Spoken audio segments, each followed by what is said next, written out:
Misteryoso Movie Recap. Magandang araw, ngayon ay panoorin natin ang isang horror thriller film mula noong 2006 na pinamagatang The Wicker Man. Halika't sabay natin panoorin at sana ay magustuhan nyo. Sa unang eksena ng pelikulang ito, ipinakikilala ang isang pulis ng Seattle na nagngangalang Edward na nagpapatrolya sa highway sakay ng kanyang big bike. Habang bumibiyahe, may nahulog na manika mula sa tumatakbong sasakyan sa unahan niya. Dahil magaling siyang pulis, kinuha ni Edward ang manika at nilapitan ng kotse para ibalik ito. Kaya lang, sa sandaling ibigay niya ito sa may-ari, muli itong itinapon. Nagtaka at natawa ito si Edward at nang kukunin na niya ang manika, biglang bumangga ang isang truck sa kotse, na naging sanhi ng pag-apoy nito. Sinusubukan sila tulungan ni Edward, ngunit sumabog ang kotse, tumilapon siya. Ang eksenang ito ay pagkatapos ng ilang araw na nakalipas, kung saan si Edward ay nakalib sa trabaho habang siya ay pinagmumultuhan pa rin ng malagim na insidente. Siya ay patuloy na may mga guni-guni ng parehong kaganapan na nakakagambala sa kanyang pag-iisip. Bilang resulta nito, niresetahan siya ng ilang gamot. Isang araw, nakatanggap siya ng sulat mula sa kanyang dating kasintahan na si Willow, na ipinaalam sa kanya na ang kanyang anak na babae na si Rowan ay nawala. Kaya, gusto niya magpatulong sa paghahanap sa batang babae. Saglit itong pinag-isipan ni Edward dahil ilang beses na siyang pinagtaksilan at sinaktan ni Willow noong nakaraan. Gayunpaman, nagpasya siyang tulungan siya sa paghahanap ng kanyang anak. Kinabukasan, sumakay si Edward sa isang seaplane at naglakbay patungo sa isang isla sa baybayin ng estado ng Washington, kung saan nakatira si Willow. Ang isla ay tila tinitirhan ng isang grupo ng mga neo-pagan na pinamumunuan ng isang matandang babae na nagngangalang Sister Summer na sinasamba ng mga residente bilang isang diyosa. Ang nayon ay nakararami sa mga kababaihan, at ang mga lalaki ay tinuturing bilang mga alipin. Si Edward ay ibinaba sa baybayin, mula sa kung saan siya nagsimulang maglakad patungo sa nayon.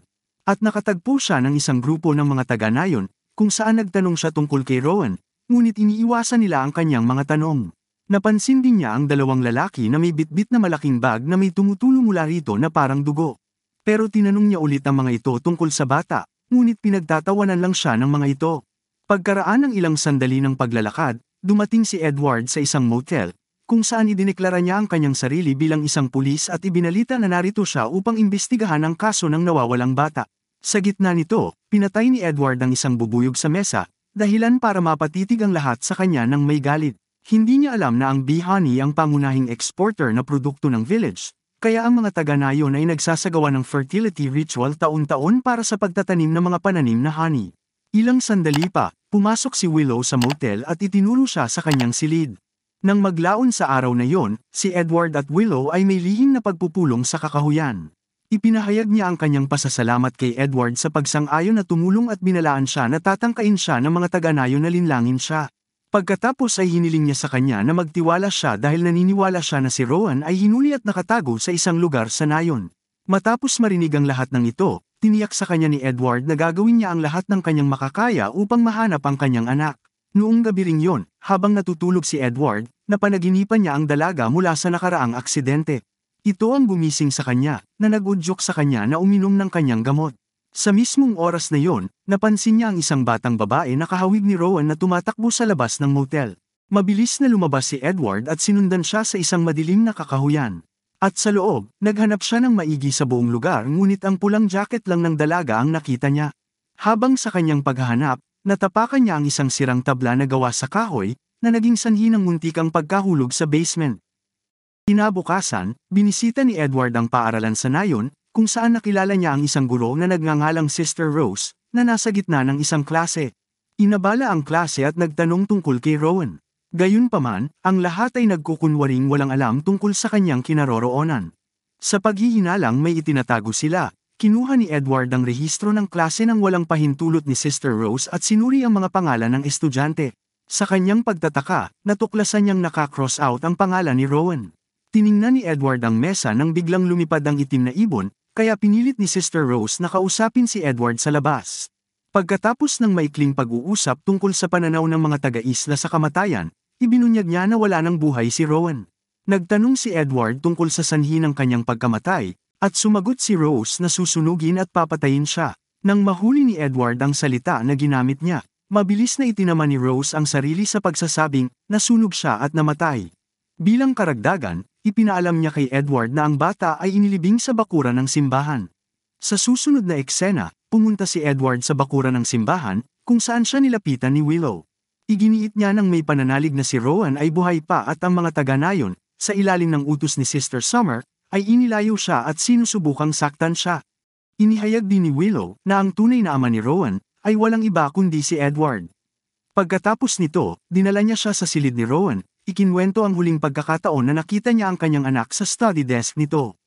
Sa araw na yon, si Willow ay lumabas ng kalahating oras lamang, at sa oras na bumalik siya, si Rowan pati na ang lahat ng kanyang mga gamit ay misteryosong nawala. Nagtatanong si Edward kung mayroon pang ibang litrato ng bata, ngunit negatibo ang sagot ni Willow. Di nagtagal, habang sinisiyasat ni Edward ang silid, narinig niya ang tunog ng isang seaplane, na nag-udyok sa kanya na magmadali palabas sa pag-asang gamitin ang radyo nito para makipag-ugnayan sa kanyang mga kasamahan sa Seattle para makatulong. Sa tabi ng seaplane, tinawag ni Edward ang piloto, ngunit walang sumasagot sa kanya. Kasabay nito, nakita niya ang walang buhay na katawan ng isang batang babae na lumulutang sa tubig. Sa paniniwalang ito ay si Rowan, agad siyang sumisid at kinuha ang katawan. Gayunpaman, sa isang biglaang sandali, napagtanto niya na ito ay isang guni-guni lang. Napagtanto ni Edward na nakalimutan niyang inumin ang kanyang gamot, kaya mabilis niyang kinuha ang bote sa kanyang bulsa at uminom. Kasunod nito, lumangoy siya patungo sa seaplane upang ma-access ang radyo nito, ngunit natuklasan niya na hindi ito gumagana. Sa pagbabalik ni Edward, narating niya ang bahay ni Dr. T.H. Moss, isang manggagamot at photographer sa nayon. Kumatok siya sa pinto, umaasang makakita ng larawan ng nawawalang bata. Gayunpaman, tulad ng iba, si Dr. Moss ay nagpapanggap na walang alam tungkol dito. Alam ni Edward na panlilinlang lamang yon, at nagpanggap na aalis na, ngunit ang totoo nagtago siya sa likod ng mga halaman sa labas.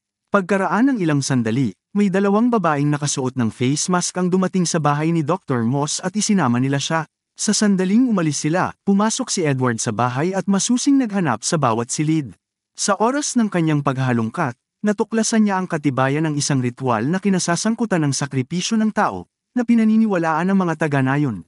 Sa karagdagang pagsisiyasat, nakita ni Edward ang ilang glass beakers na naglalaman ng mga lalaking embryo ng tao. Nagulat at nalilito, pumunta si Edward kay Willow at nagtanong tungkol sa ritual, ngunit kahit siya ay kulang sa kaalaman tungkol dito. Dahil dito, nagpasya si Edward na bisitahin ang pinakamatandang tao sa isla na si Sister Summer. Habang naglalakad siya patungo sa lugar na iyon, nakasalubong niya ang ilang mga lalaki na nagkakarga ng kahoy. Si Edward ay bukas palad na tumulong at sinubukang magsimula ng isang pag-uusap, ngunit ang mga lalaki ay hindi umiimik. Tila bawal silang makisali sa anumang pag-uusap, dahil may mga babaeng nakamaskara na maingat na sinusubaybayan ang kanilang bawat kilos. Kaya nagpatuloy si Edward sa kanyang paglalakbay, naliligaw sa sarili niyang pag-iisip. Gayunpaman, ang kanyang pagkaabala ay humantong sa isang sakuna dahil siya ay aksidenteng nabangga sa isa sa mga bahay pukyutan sa paligid. Agad siyang sinugod ng maraming bubuyog na pumalibot sa kanya. Tinangka ni Edward na tumakbo palayo sa kanila, ngunit nauwi lamang sa pagbagsak sa isang matarik na burol na nawalan siya ng malay, at pagkaraan ng ilang oras, iminulat niya ang kanyang mga mata at napagtantong nasa lugar na siya ngayon ni Sister Summer. Pagkatapos, sa wakas ay nakipagkita siya sa kanya sa hardin at nagsimulang magtanong sa kanya tungkol sa mga kaganapan na nangyayari sa nayon. Ipinaliwanag ni Sister Summer kay Edward na ang kanyang mga ninuno ay tumakas sa England upang makatakas sa pag-uusig, at pagkatapos ay nanirahan sa islang ito. Sinabi rin niya na ang kanilang populasyon ay nakararami ang mga babae dahil pinipili nila ang pinakamalakas. Ang ekonomiya ng isla ay umaasa sa produksyon ng lokal na honey, ngunit nalaman ni Edward na ang produksyon nito ay humina kamakailan. Biglang siningit niya na tinanong niya kung napatay na nila si Rowan, kung saan sumagot siya na hindi nila pinapatay ang sinuman, ngunit sinasakripisyo sila para sa Diyos. Ikinagalit ito ni Edward, na pinapaintindi na ang pagsakripisyo sa tao ay isang uri ng pagpatay. Upang kumpirmahin kung tunay na patay ang nawawalang bata, nagpasya si Edward na hukayin ang libingan. Habang ginagawa niya ito, nakakagulat na natuklasan niya na ang kabaong ay naglalaman lamang ng isang nasunog na manika, na nagpapahiwatig na si Rowan ay buhay pa. Sa sandaling yon, narinig ni Edward ang isang umiiyak na boses na nagmumula sa isang bunker sa ilalim ng lupa, na nagudyok sa kanya na sundan ang tunog.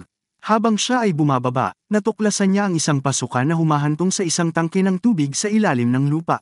Sa loob ng tubig, nakita niya ang pulang jacket ni Rowan. Naalarma, galit na binuksan ni Edward ang takip at sumisid sa tubig.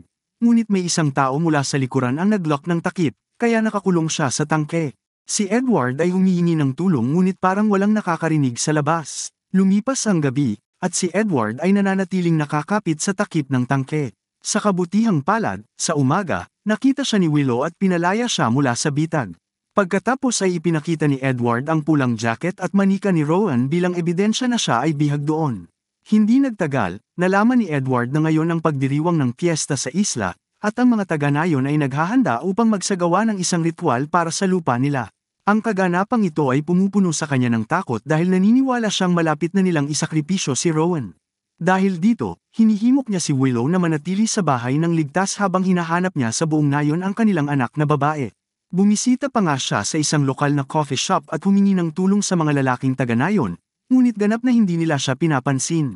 Nang walang ibang pagpipilian, pinuntahan ni Edward si Sister Beach, na nagtatrabaho sa parehong motel na tinutuluyan niya.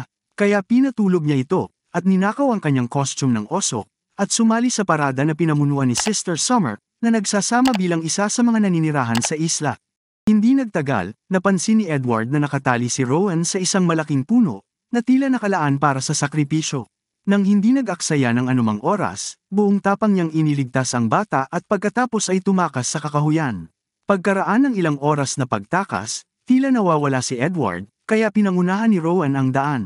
Nakakagulat, dinala niya siya pabalik kay Sister Summer, at muling nagkita ang bata at ang kanyang ina, na nakatayo sa tabi ng tinatawag na Diyosa.